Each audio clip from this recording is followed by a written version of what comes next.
Over 90% of our viewers haven't subscribed yet. If you love these stories, please subscribe. Your support is the inspiration that keeps this channel alive. The news helicopter arrived before the ambulance. Nobody in Cedar Brook Reserve understood why a television crew was circling overhead, while veterans in dress uniforms quietly gathered around a single flagpole in my front yard. Karen stood behind the police tape, clutching a yellow HOA violation notice that suddenly seemed embarrassingly small compared to the rows of American flags now lining the sidewalk. She looked at me in complete disbelief. "What have you done?" I looked past her toward the arriving veterans. "Nothing." The first elderly veteran stepped out of a county van carrying a folded flag against his chest. They did. 48 hours earlier, my front yard had been the least interesting property in the neighborhood. My name is Daniel Mercer, and the flagpole beside my porch wasn't decorative. My grandfather raised it with me when I was 12 years old, after he returned from his final Memorial Day ceremony with the local veterans post. He was a Korean War veteran who believed flags shouldn't spend their lives folded inside closets. Every sunrise, we'd raise the flag together. Every sunset, we'd lower it carefully before he told me another story about friends who never came home. After he passed away, I kept the tradition, not because anyone expected me to, because it reminded me that gratitude deserved a routine. Every morning before work, I'd step outside with a cup of coffee, raise the flag, check the pulley, and make sure everything was neat. The pole was professionally installed, perfectly straight, and had been standing for nearly 14 years without a single complaint. Until Karen became president of the HOA. She stopped her SUV outside my house one Thursday afternoon while I was replacing the halyard rope. "Daniel, afternoon?" She looked at the flagpole instead of me. "How tall is it?" 24 feet. Her pen immediately touched the clipboard. The Architectural Committee now recommends decorative poles no taller than 18 feet. I tied the new rope to the cleat. This one was approved years ago. The board is updating visual standards. I haven't changed anything. She folded her arms. The neighborhood aesthetic has changed. I glanced around. The houses looked exactly the same as they had last week. My grandfather installed this. Karen offered a polite smile that somehow felt colder than an argument. "I'm sure he was a wonderful man." He was. But previous approvals don't prevent future compliance. She handed me a bright yellow notice. "You'll have 30 days to remove the existing pole or replace it with an approved decorative model." I read the paper twice. "You want me to remove the flagpole?" "We're asking you to comply with updated community standards." "It's a flagpole. It's an oversized structure. It's been here 14 years. It no longer reflects the community's preferred appearance." Before I could answer, my next-door neighbor, Linda Harper, walked across the lawn carrying a basket of fresh tomatoes from her garden. She looked from the notice to Karen. "Please tell me that isn't what I think it is." Karen answered without hesitation. "Mr. Mercer has received a compliance notice." Linda frowned. "For the flag? For the pole?" Linda looked up at the flag, waving gently in the afternoon breeze. "My husband helped pour that concrete." Karen made another note on her clipboard. "That isn't relevant." "It is to me." Karen thanked neither of us and returned to her SUV. The entire exchange lasted less than 4 minutes. Yet somehow, those 4 minutes felt like someone had walked into my grandfather's memory and measured it with a tape measure. That evening, I carried the violation notice into the garage. Against the back wall stood an old wooden trunk that had belonged to my grandfather. Inside were carefully folded uniforms, faded black and white photographs, handwritten letters, and dozens of programs from Memorial Day ceremonies dating back more than 40 years. At the very bottom lay a small leather binder. I hadn't opened it in years. Inside were newspaper clippings about veterans' events he had organized, dedication ceremonies, school presentations, and something I'd completely forgotten. A photograph. My grandfather stood beside the very same flagpole, smiling alongside several county veterans officials during its original dedication. I turned the picture over. Written neatly on the back were 7 words. Community Veterans Remembrance Day, May 28th. I stared at the date, then at the people standing beside him. One name caught my attention. Harold Whitaker County Veterans Service Office. The office still existed. The next morning, I called. The receptionist listened quietly while I explained why I was calling. She asked me to email a copy of the old photograph along with the violation notice. 20 minutes later, my phone rang. Mr. Mercer? Yes. This is Susan Whitaker. Her voice sounded strangely familiar. My father is Harold Whitaker. I looked back at the photograph. The gentleman standing beside my grandfather? That's him. There was a brief silence. My father passed away 6 years ago. I'm sorry. So am I. She took a slow breath. But he talked about your grandfather often. I sat down without realizing it. He did? He always said your grandfather refused to let Memorial Day become just another holiday. Her voice softened. He believed every community should have at least one place where people stopped long enough to remember. I looked through the garage window toward the flagpole. I've just been told to remove it. I read the notice. You did? You emailed it. She paused. I also found something in our archives. What? Your grandfather never simply installed a flagpole. I frowned. What do you mean? It was officially recognized during a county remembrance partnership many years ago. I felt my heartbeat quicken. I've never heard that. Most people haven't. Paper rustled on her end of the phone. We still have the original paperwork. Before I could ask another question, she added something that made me glance back toward the front yard. I think, she said carefully, it's time people remembered why that flagpole was put there in the first place. Susan Whitaker arrived the following Tuesday, carrying a weathered archive box instead of a briefcase. She wasn't alone. 2 employees from the County Veterans Service Office stepped out of the county vehicle behind her, each carefully holding framed photographs wrapped in protective blankets. Their pickup truck carried no construction equipment, no ladders, and no replacement flagpole. Whatever they had brought wasn't meant to remove history. Karen noticed the county vehicles before anyone else. She crossed the street almost immediately, clipboard tucked tightly beneath one arm. Can I help you?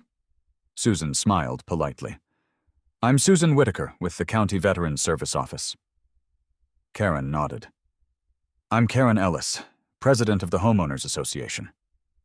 We're here regarding Mr. Mercer's flagpole. Karen looked relieved. Excellent. We're trying to bring it into compliance. Susan's expression didn't change. We're here because we've confirmed something quite different. She lifted the old archive box onto my porch table and carefully removed a large manila folder. Inside were faded photographs, handwritten dedication programs, newspaper articles, and a county certificate with an official embossed seal. I spent 2 days reviewing our archives. She placed the oldest photograph beside the certificate. This pole wasn't installed as private yard decoration. Karen frowned. It wasn't?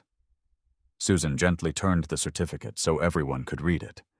The title across the top said, Community Remembrance Partnership. Linda Harper quietly covered her mouth. I haven't seen that in years. Susan nodded. Most people haven't. She unfolded a yellowed newspaper clipping showing nearly 100 residents gathered around my grandfather's newly installed flagpole. Children held small American flags. Veterans stood at attention. A high school band filled the background. The headline read, Neighborhood Dedicates Living Memorial to Local Veterans. Karen stared at the article. I don't understand. Susan pointed toward the date. For nearly 15 years, veterans from this area gathered here every Memorial Day. She looked toward the pole. This wasn't simply someone's front yard. She smiled softly. It became the meeting place. I looked at the photographs in disbelief. I remembered some of those mornings as a child, but I'd been too young to understand why so many people came. To me, they had simply been my grandfather's friends. Susan carefully removed one final document. It wasn't old. It had been printed only yesterday. Our county attorney reviewed the original partnership records. Karen immediately straightened. And? The dedication itself expired years ago because the organizing committee dissolved. Karen looked almost hopeful. So the agreement ended. The paperwork ended. Susan closed the folder. The purpose never did. Karen looked confused. I'm not following. Susan pointed toward my grandfather in the photograph. Robert Mercer didn't ask the county to maintain a memorial. She looked at me. He volunteered to maintain one himself. Silence settled over the porch. Several neighbors had wandered over by then, quietly listening without interrupting. One elderly man slowly stepped closer to the photographs. His name was Frank Donovan. He had lived 3 streets away for decades. Frank adjusted his glasses before suddenly smiling. I remember this day. Everyone turned toward him. I was standing, he pointed at one corner of the photograph. Right there. Susan looked surprised. You attended? Frank nodded. My brother's name was one of the first read during the dedication. His voice became quieter. I haven't thought about that ceremony in years. Linda looked at him. You never told us. Frank shrugged gently. I suppose nobody ever asked. The atmosphere around the porch changed. People weren't discussing HOA rules anymore. They were sharing memories. Mrs. Evelyn Carter remembered bringing homemade pies after one ceremony. Another neighbor recalled local scouts helping raise the flag each Memorial Day. Someone else remembered my grandfather insisting every child should learn how to properly fold a flag before graduating high school. Story after story quietly resurfaced. Karen remained completely silent. She wasn't being ignored. She simply had nothing left to interrupt. Susan finally looked back toward me. We've been discussing something at the office. What? Our Veterans Committee believes this place deserves recognition again. Karen looked up immediately. What kind of recognition? Susan smiled. Not because of paperwork. She glanced toward the old photographs. Because communities shouldn't lose places that carry their memory. Before anyone could ask another question, another county vehicle slowly pulled up to the curb. This one displayed a different seal on the Door County Department of Veterans Affairs.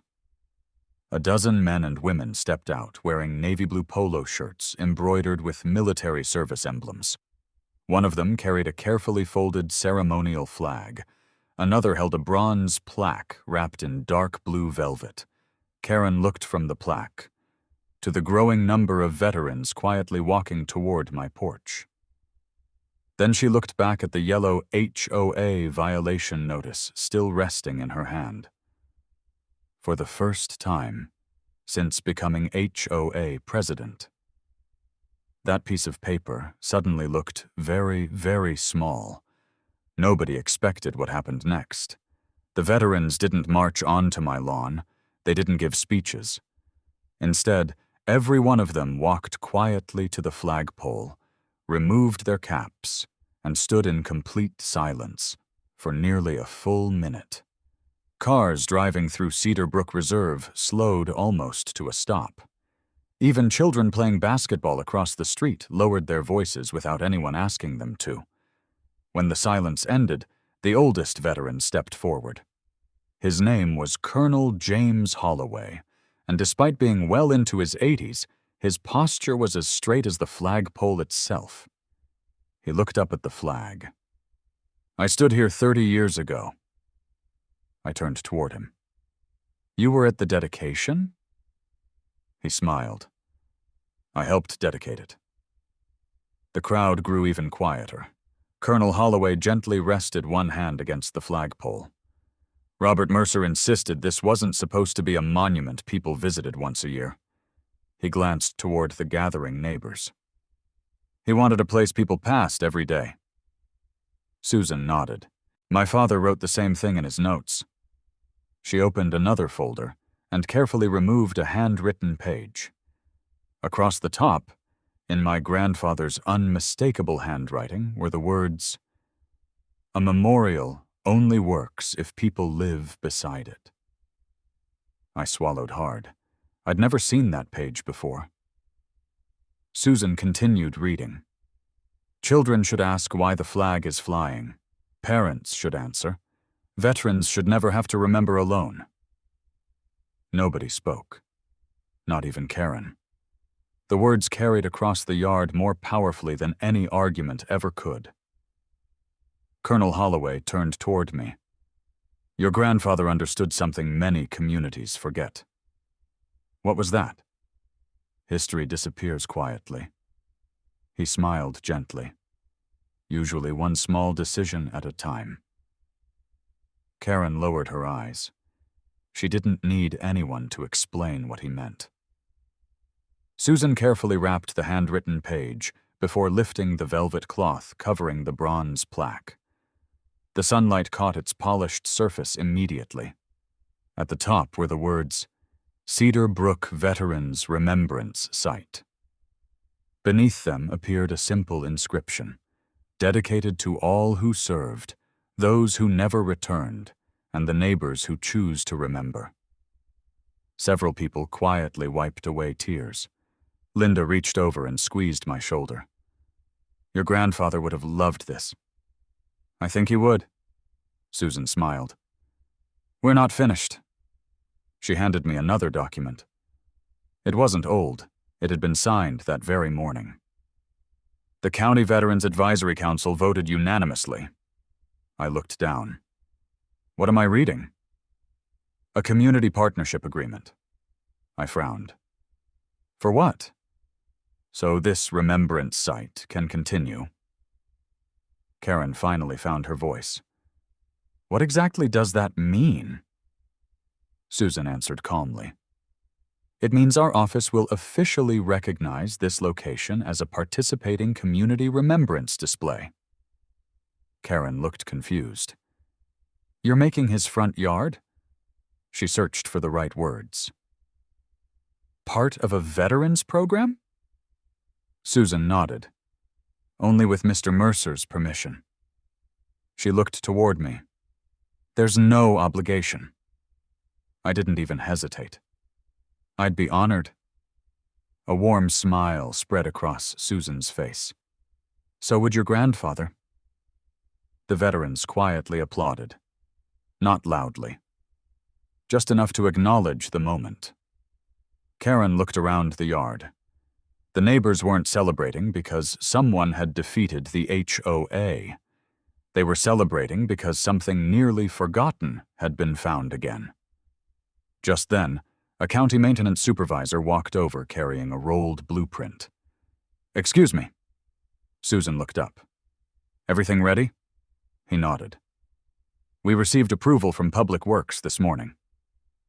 Karen sighed softly. There are more approvals? The supervisor smiled. Quite a few. He unrolled the blueprint across a folding table. Several veterans leaned closer. So did I.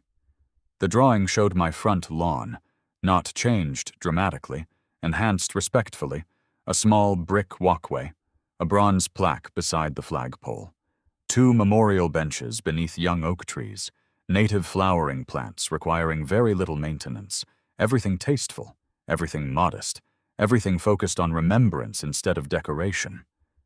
Karen stared at the drawing. You're redesigning the property? The supervisor shook his head. We're preserving its purpose. He pointed toward one corner of the plan. We also intend to install a small educational marker explaining why neighborhood memorials matter. Susan looked at me. We've already secured donations. No taxpayer funding. No HOA expense.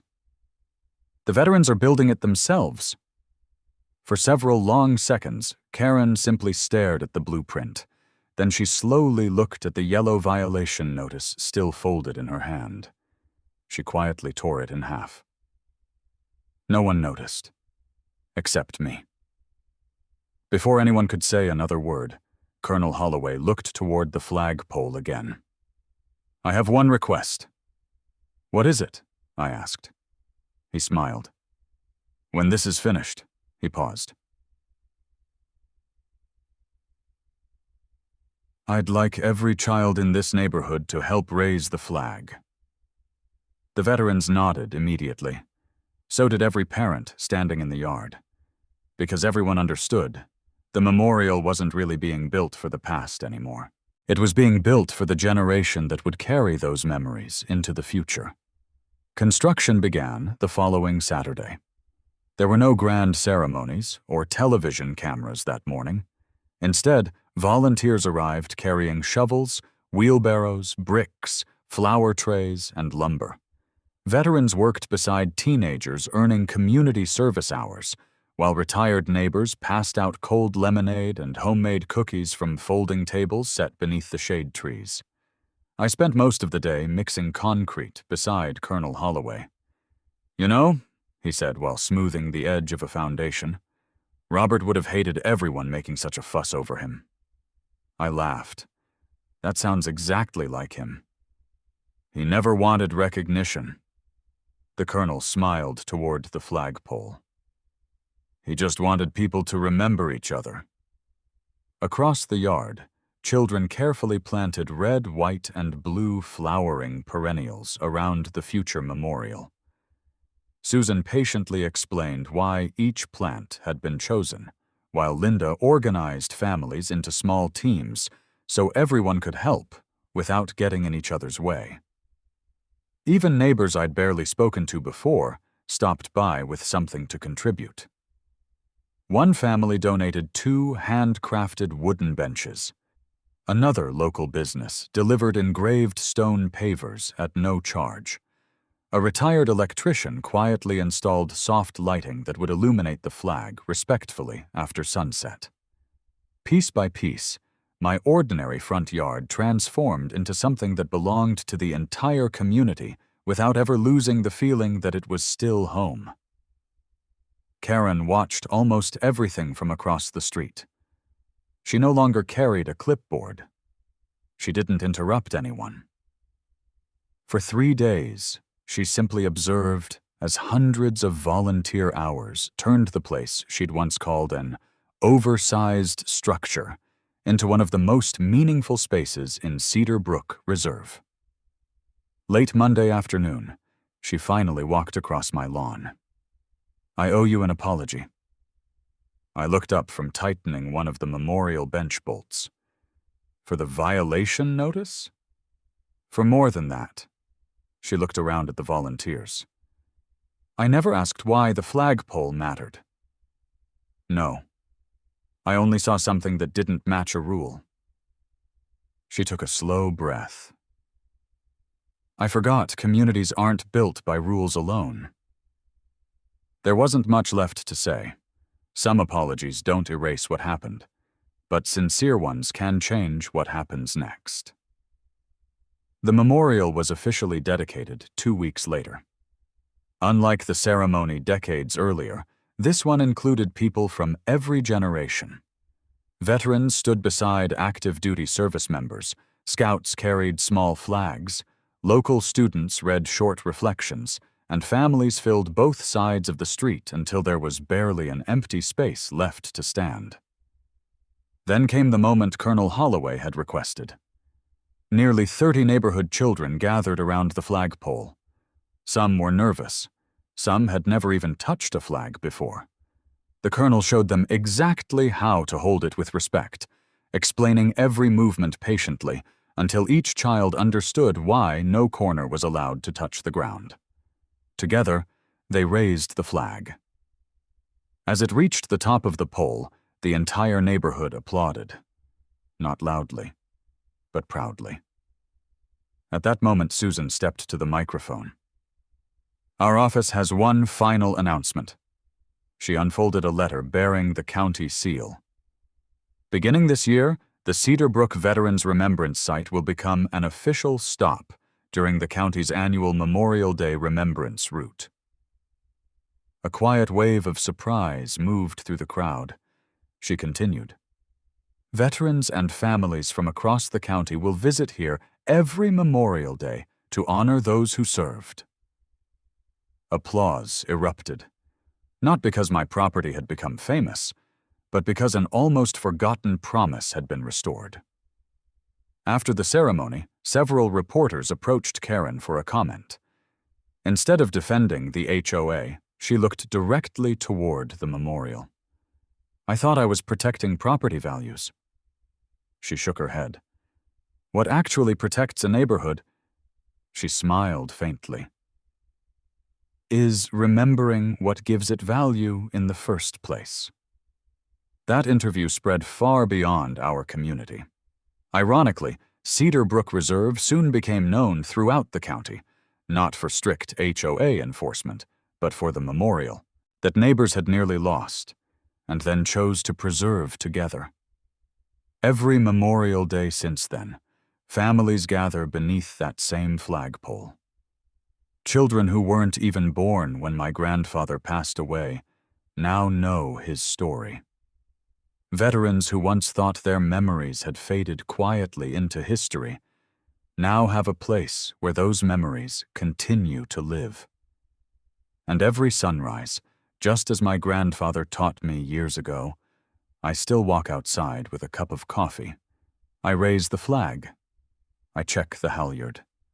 Then I take one quiet moment to remember the man who believed that gratitude deserved a routine.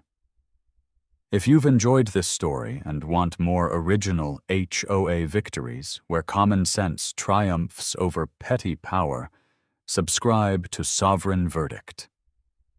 There are many more unforgettable neighborhoods, unforgettable battles, and unforgettable victories still to come.